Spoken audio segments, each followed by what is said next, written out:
இருந்தா இந்த உலகத்திலே பல கதை நடக்குதப்பா. நீ படைக்கையிலே கொஞ்சம் நோக்கி படைச்சா உதவியப்பா.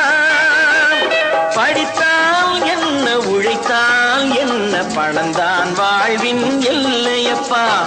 ஆண்டவன் முகத்தை பார்க்கணும், நான் அவனிடம் ஒன்னே ஒண்ணு கேட்கணும்.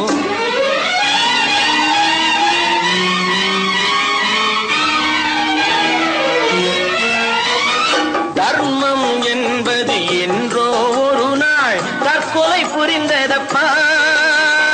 தலைவன் உடம்பு